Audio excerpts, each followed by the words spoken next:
Hello, Internet, and welcome to the 27th episode of the Deep Fried Neurons podcast.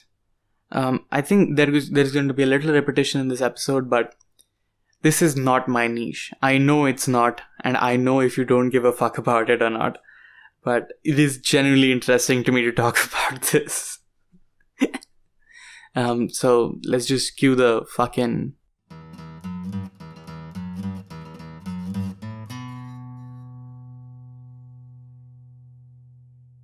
Well, I know this is like a topic completely out of my niche, but I want to touch it anyway because it's so freaky. Like, I am so underwhelmed by the fact that there are no conspiracy theories about this topic that I'm going to talk about. You read the title, you know what this is about, the 1936 Olympics. The reason they're so weird is because they happened in Berlin in 1936 when Hitler was just rising to power. Well, it spawned so much shit that, happens today and is going to be a signature in time and space of the human race. Quite literally, that it is impossible that nobody thought about it as the most important Olympics in the internet age. The reason I bring it up so passionately is because, number one, it is literally the first sound that went out of the earth in the form of radio waves. I'm not kidding. I think Vsauce made a video about it. I'm not sure what the video's title is. But, the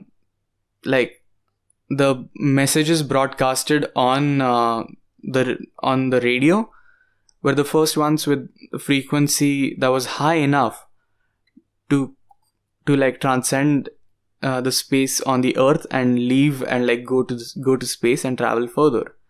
So it is quite possible that the first thing that aliens will hear about us would be Hitler's speeches, because that's the message that has traveled the furthest out there. And if that's not trippy enough for you, think about the fact that the carrying the torch thing started through the propaganda video that our boy Hitler started at the time. And it just went on from there. It still has had protests. I think the Internet Historian has done a video on that. I don't want to touch on it very hugely, but that's another freaky thing that happened, the same event.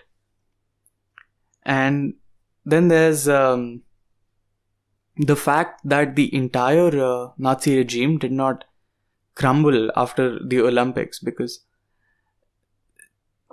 in case you're not familiar with Hitler's politics, his entire thing was that his race is stronger and superior and is the one to lead the rest of humanity towards glory, as he would say. The Aryan race, the blue hair, the blue eyes and the blonde hair and the white skin and the strong jaw and shit like that, is the Aryan look is what he was aiming for. And 1936 Olympics was supposed to be the testimony to his people that he's right about it, and hence all the people who should have won the Olympics were not the athletes that came from overseas, but his own men, German men, most importantly. If not German, then at least not anybody who's a person of color or Semitic, for that matter. And that would explain why Adolf did not attend any of the prize-giving ceremonies during the entire event. And it doesn't stop there. I don't remember the athlete's name, but there was an African runner, I don't even know what country they're from, who won the sprint, and Hitler just got up and left at this point. And after that, there's this weird connection that people have seen between the god of hockey here in India, Dhyan Chand. If you don't know about him, you should. It is crazy. This guy literally, he moved like a god. You know how NBA people treat LeBron James, that's how we treat Dhyan Chand in hockey. His nickname was the wizard with a hockey stick abroad. And they went, and the first match they had was with Germany, and they lost.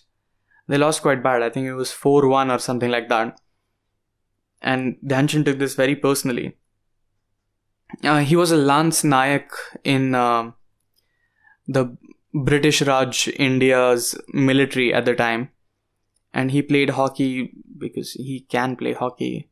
And the Indian team sort of was humiliated because Germany won over them, and this was the first time Hitler was proven right about these predictions he had about the superior race, and the humiliation that came with it to the Indians, along with the fact that our men dying in the British war was completely swept under the rug by, well, any war documentary. To be honest, I've never heard the Indian mention besides the battles in Burma. But nowhere else have I seen the mentions of Indian slaves on the British front, or the beaches of Dunkirk or Normandy and shit like that. Normandy was American. I think one of the beaches had Indians dying all over. But the point is that after that, every game that came ahead, I think Japan was the most brutal defeat they gave. I think 9-0. But 3 countries that they played till the semi-finals were defeated miserably. France lost by 5-0. And then in the final, they faced off against Germany again. And Germany lost. Germany lost brutally. And at this point, there is a mention that everybody believes it, actually. I'm pretty sure it happened again. Dhyan Chand was so good with the hockey stick that halfway through the match, the Führer got up and left, like just fucking left. Again, I'm not stealing this joke from Bill Burr. I think I'm just quoting him. But you have to imagine the car ride back to the office. It has to be awkward between the Führer and his ministers. Like, think about just Goring trying to bring up the weather while they're going back after losing to an inferior race, and especially because your politics is completely dependent on your race being superior, at least physically. Which is why the 1936 Olympics ka video is also like constructed political propaganda for the racists. Oh, and I think there is already like a conspiracy theory or a legend that goes around where people tell, like, Dhyan Chand was offered a post of a field marshal in Hitler's army after the match. Like, Hitler summoned him in a special box and he talked to him there, and he told him that you deserve more than a Lance Nayak,